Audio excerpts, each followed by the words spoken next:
તો નવરાત્રિના પર્વને હવે ગણતરીના કલાકો જ બાકી છે ત્યારે અમદાવાદમાં ગરબા રસિકો માટે ભવ્ય ગરબાનું આયોજન થવા જઈ રહ્યું છે। બસંત બહાર ગ્રુપ અને મંચ દ્વારા હલ્લારો 2025નું આયોજન કરવામાં આવ્યું છે, જેમાં શ્રેષ્ઠ સાઉન્ડ સિસ્ટમ, સુવિધાઓ અને પ્રખ્યાત ગાયક કલાકારોની હાજરી રહેશે। પરંપરાગત અંદાજમાં સંગીતના તાલ અને તે સાથે જ ગરબા રસિકો ઝૂમી ઉઠવાના છે। આ સાથે જ મહિલાઓની સુરક્ષા અને સલામતી માટે ખાસ વ્યવસ્થા પણ ઊભી કરવામાં આવી છે। નવરાત્રી પૂર્વે 5 સેરેમની યોજાઈ હતી અને જેમાં એસપી શ્રુતિ મહેતાએ હાજરી આપી હલ્લારો અંગે પોતાનો અભિપ્રાય વ્યક્ત કર્યો।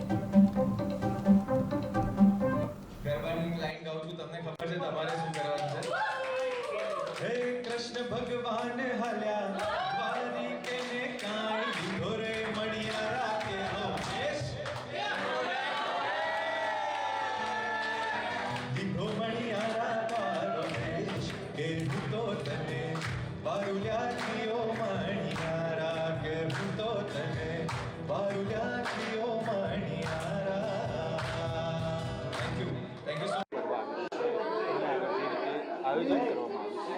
ખાસ આયોજનમાં આપનું સ્વાગત કરવામાં આવ્યું। શું ફિલિંગ છે? આવનારા દિવસો કેવી રીતે મોજ મસ્તી કરવાથી જે ગરબાનું આયોજન છે કેવી રીતે? હું અહીંયા બસંત બહાર દ્વારા આગામી નવરાત્રિ માટે આયોજિત થનારા ગરબાના કાર્યક્રમના પાસ ઇનોગ્રેશન ફંક્શનમાં આજે આવી છું। બસંત બહાર એઝ અ ફેમિલી ખૂબ જ સારું ગ્રુપ છે અને તેઓ હંમેશા ગુજરાતી કલ્ચરને સપોર્ટ કરવા માટે અને એમાં પણ ખાસ કરીને દિવ્યાંગ બાળકોના દ્વારા બનાવેલી વસ્તુઓનો ઉપયોગ કરીને એમને સપોર્ટ કરીને કામ કરવા માટે જાણીતા છે।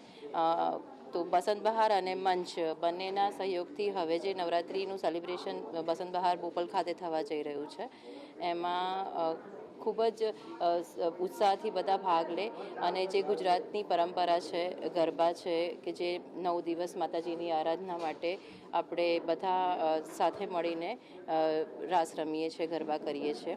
એની પાછળ બીજું જોઈએ તો હેલ્થ રિલેટેડ પણ થોડુંક છે, કારણ કે કોઈ પણ પરંપરા તમારા શરીરને સાચવવા માટે બનેલી હોય છે। તો આ રાત્રોમાં વર્કઆઉટ કરવાથી શરીર વધારે સ્વસ્થ બને છે, પિત્તની પ્રકૃતિ હોય તેમને તકલીફ ઓછી પડે છે। તો આ બંને વસ્તુઓને ધ્યાનમાં રાખીને હું બસંત બહાર અને મંચને ખૂબ અભિનંદન આપું છું કે આવા પ્રોગ્રામ એક દિવસને બદલે વધારે દિવસ માટે કરે અને બધાને વધારે લાભ આપે। Thank you so much. તાજેતરમાં જે રીતે અત્યારે જોવા મળ્યું છે કે મહિલાની સુરક્ષા ક્યાંક જરૂરી હોય છે, રાત્રે પરિવાર સાથે મહિલા ગરબા કરવા જાય ત્યારે આયોજકે કેવા પ્રકારની તકેદારી રાખવી પડે? આપ એક મહિલા અધિકારી છો।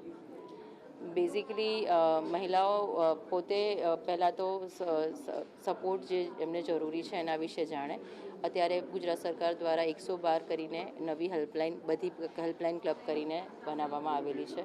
તો પોતાને ક્યારેય પણ સેફટી ફીલ ના થતી હોય અથવા એવું કઈ જગ્યા હોય કે જ્યાં એમને એવું લાગે કે મને ભય છે તો એ ડાયલ કરી અને સપોર્ટ કરી શકે। રાઉન્ડ ધ ક્લોક અમદાવાદ પોલીસમાં, અમદાવાદ શહેરમાં અને ગુજરાતમાં સમગ્ર જગ્યાએ બધી જગ્યાએ પોલીસનો બંદોબસ્ત હોય છે। આપ જાણો છો એમ તહેવારોમાં પોલીસની ડ્યુટી ડબલ થઈ જતી હોય છે, પણ પોલીસ ફૂલ્લી ડિપ્લોયડ છે અને કોઈ પણ પરિસ્થિતિને પહોંચી વળવા માટે સક્ષમ છે। પણ દીકરીઓ એકલી ના નીકળે અને આયોજકો છે એ પણ એન્ટ્રી અને એક્ઝિટના પોઈન્ટ્સ છે અથવા અંદરના સાઈડના જે પોઈન્ટ્સ છે ત્યાં એવો કોઈ મિસહેપ ના થાય એ બાબતે સૂચનાઓના બોર્ડ્સ લગાડી શકે છે અને દીકરીઓ પોતે પરિવાર સાથે, ઓળખીતા સાથે જ ગરબા કરે, સાવ અજાણ્યા લોકોના સંપર્કમાં આવે અને એમના પર ભરોસો મૂકી દે એવું ના કરે એવી મારી ખાસ વિનંતી છે। જી બિલકુલ, ખાસ કરીને મહિલાઓને શું કહેવા માંગશો કે આપ મહિલા અધિકારી છો, નવરાત્રિ ખૂબ સારો એવું કહીશું કે ગુજરાતની અંદર એનો ખૂબ મહિમા છે, મહિલાઓને શું કહેવા માંગશો? મહિલાઓને મારો સંદેશ છે કે માતાજીના આરાધનાના આ પર્વને તેઓ પારંપરિક રીતે ઉજવે અને એનો જે સાચો અર્થ છે એને પામે અને ખૂબ જ સરસ રીતે એ આ ફેસ્ટિવલ એન્જોય કરે। Thank you so much. Basant બહાર અને મંચ દ્વારા આયોજિત હેલારો 2025માં હું મારા બેન્ડ સાથે પરફોર્મ કરવા આવી રહ્યો છું। સૌ શ્રોતાઓને ગરબે ઘુમાવવા, રાસે રમાડવા હું મારી ટીમ સાથે આવી રહ્યો છું। We are all very excited અને બહુ જ એનર્જી છે અમારા બધામાં। તો મળીએ છીએ બધા 26મી તારીખે બસંત બહારમાં આયોજન થવા જઈ રહ્યું છે। તો C you all there on 26th।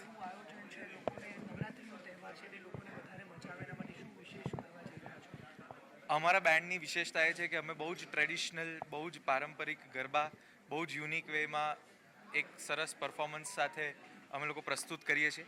એ જ અમારી ખાસિયત છે અને એના માટે જ અમે લોકો ઓળખાઈએ છીએ કે એક યુનિક પ્રેઝન્ટેશન સાથે કઈ રીતે આપણા ટ્રેડિશનલ ગરબા પરફોર્મ કરી શકાય. ખાસ કરીને લોકોને શું કહેવા માંગો છો નવરાત્રિ એટલો સરસ તહેવાર છે ઉજવણી વિશે?